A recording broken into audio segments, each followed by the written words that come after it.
guys, this is 21 Maxwell here, and welcome to episode 15 of the WWE 2009 TEW Let's Play series. You join us the night after the TLC pay-per-view, as we are now heading towards the 6-week build, which is good. It gives us a long time to get some feuds over on the road to the Royal Rumble. So the plan is here, maybe not so much in the first 2 weeks as building feuds, but just kind of maybe testing the waters with a couple of things, and then as soon as we hit into the new year, properly going for it and trying to get as good a Rumble pay-per-view as possible, because obviously the Rumble booking then leads us on to WrestleMania, and you want to try and get as good a result as possible there with the grid for the show. Today's show is in the Midwest region, I'm pretty sure. I think it's in the Midwest region in the Pepsi Center in Denver, Colorado, if I recall, because I'd already booked it for Superstars, which we'll go over the results. Can we do that now? Yep, we can do that pre-show. So there you go. Dolph Ziggler defeated Evan Bourne. We had a Miz promo before his match, and then the Miz defeated John Morrison. Just a little match there to get a couple of guys some momentum, like Ziggler and the Miz kind of needed it to get them up a little bit. So happy with that. There's only a 58C despite the good grades because of the lack of angles, but it was just kind of to get Superstars out of the way. As soon as I can, really, I think I'm just going to ditch it. It's just in the way, and it's not helping anyone, to be honest. But most importantly, we have 13 segments here for Raw, 3 pre-show segments for a lot of big names in the pre-show, because I decided to take them off the actual Raw card just to really give others a chance to shine, get them some overness, and hopefully still get a good rating. But I'm also hoping that the fact that these main guys who went into the pre-show can help the enhancement talents that they'll be working with, and hopefully get them some overness in their matches. But without further ado, guys, enjoy the show. It's Monday Night Raw, live from the Pepsi Arena. The Pepsi Center, sorry. So 18,007 fans turned out in our first matchup, and a match that had some good action but not much in the way of heat. The world's strongest tag team defeated Wade Barrett and Cesaro. In 9:03, when Mark Henry defeated Cesaro by pinfall with a big splash. 70C+, just a match really to again get some of the overness, hopefully rubbing on to Barrett and Cesaro, because that is the future, and to get hopefully some momentum and some wins basically for the world's strongest tag team to let a face team win. A couple of negatives and all that there, but overall 70C+ is pretty good, so we'll carry on. In a match that had some good action but not much in the way of heat, Randy Orton defeated Fergal Devitt in 8:59 with the RKO, 71C+. Both men have good chemistry, which is good to know. You know, I can work these guys in the future once we get Devitt over. The match was too long given who was involved, so obviously Devitt shouldn't be getting 9-minute matches, but there's a chance to elevate him, so we'll go with that. And Randy Orton can make the match looking good. Negatives just mostly for Fergal, but I think we can work on that as we go along. And the final one, which is absolutely amazing to see, and about to feature great action and a good crowd, John Cena defeated Daniel Bryan in 8:41 by pinfall with an attitude adjustment.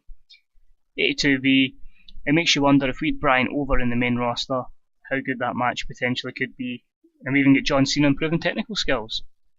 So delighted with that, and hopefully, you know, that is the start of maybe bring Daniel Bryan to the main shows rather than ECW, and hopefully push him on. As for the main show, John Cena's still in the ring. He's celebrating last night's victory. Then the Sheriff comes out, Stone Cold Steve Austin. He says, "Great job, champ. Take your night off and have some beers."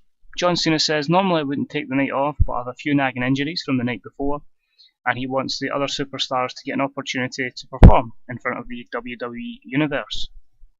So he throws his merch into the crowd, his cap, his t-shirt, etc., departs up the ramp and to the back. And I get a solid 88B+ segment. John Cena looked like a star. Negatives for Austin drinking and the segment for being short, but a great opener to the show and hopefully the sign of things to come. In a match that had some good action but not much in the way of heat, Cody Rhodes defeated Carlito in 8:35 with a fast roll-up. Just a really heel move here to get Rhodes over. 70C+, no improvements, just the usual with mostly Carlito. But I'm a big Carlito fan, so hopefully there will be a push for him in the future. Then we have a short backstage video of Cena leaving the arena, which is a 78B. So we're getting Cena out the show pretty early, for what's to come later on. And a match that had some good action, but not much in the way of heat. Sheamus defeats Santino in 7:03 with the Brogue Kick. That got us a 59C. No worker improvements there, a lot of negatives, but it was just a match to really get, again, Sheamus a win. In a match that had some good action but not much in the way of heat, Jack Swagger defeated Primo in 6:09 by submission, 62C. Still no worker improvements here. This again was a match just to get Swagger over. It's a shame that both Colon brothers are pretty much being used as enhancement talents, but I think they can easily get some of that back with some wins in the tag division, so not overly concerned about that. Post match, the cameras remain focused on the ring when The Miz comes down to the ring and him and Jack Swagger engage in a tension filled stare down. Neither guy gives ground. The Miz then laughs at Jack Swagger. Is this a potential opponent for The Miz down the line? So could we be seeing Swagger versus The Miz? Is Evan Bourne still in the US title picture? All remains to be seen. And that is a 76 B-. Couple of negatives there, just The Miz needs some momentum, and it was done to a cold crowd.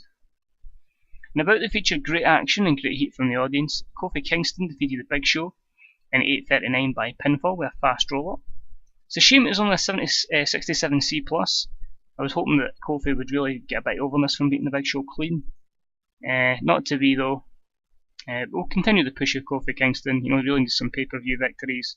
It's just unfortunate the pay-per-view was in St. Louis and I didn't want Randy jobbing to him, but I'm happy with that.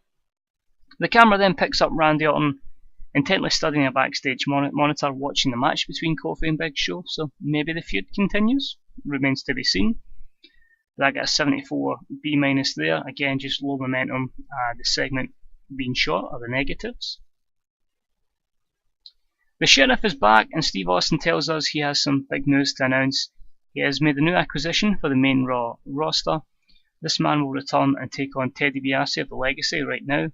Welcome back to the WWE five-time WCW champion, Booker T. Now can you dig that? Sucker! So Booker T's back, obviously I'll need to put his photo in the game, I'll do that after this episode, but a solid 89A segment from Booker T returning.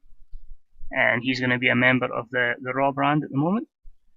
And hopefully Booker can take a couple of stars and elevate them, but just to get some more star power in the Raw roster. Delighted with that, they managed to get Booker T in. And a great rating there. Match itself was pretty disappointing, and about the feature, great action and a good crowd. Booker T defeats Ted DiBiase in 9:05 with a bookend. So 69C+, Ted improves his performance skills. Negatives are just Booker T declining physical ability, but at the age of him I think he can still go. He can still elevate talents. I don't know if he'll ever be a world champion again, but it's still a good card to have in your hand, so to speak. Our main event and about to feature great action and great heat from the audience.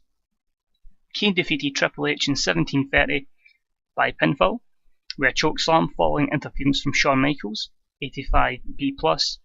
Negatives were Kane was tiring, good chemistry between Triple H and Kane, the announcing wasn't as good as the match, and the DX storyline continues via the interference by Shawn Michaels. And obviously we don't have Cena here, so the heels are going to have the great chance to go over here. So good result there for Kane. After the match, following the conclusion of the match, Shawn Michaels retrieves a sledgehammer from underneath the ring and blindsides Triple H with a vicious blow to the abdomen. With his target doubled over, HBK winds back and clocks Triple H in the head with the weapon, busting him wide open. HBK continues to mock Triple H before as Hunter staggers to his feet. He knocks him back down again with a sweet chin music to the face. So Shawn Michaels is just completely dominating Triple H, 85B+. The performance of Shawn Michaels was good. What next for DX storyline continues. Remember, Shawn Michaels does have a title shot whenever we could fit him in, so that's going to interest me what's happening between him and Triple H. Terrible ending of the show, a 76B. HBK picks up Hunter before slapping him in the face and sending him to the mat.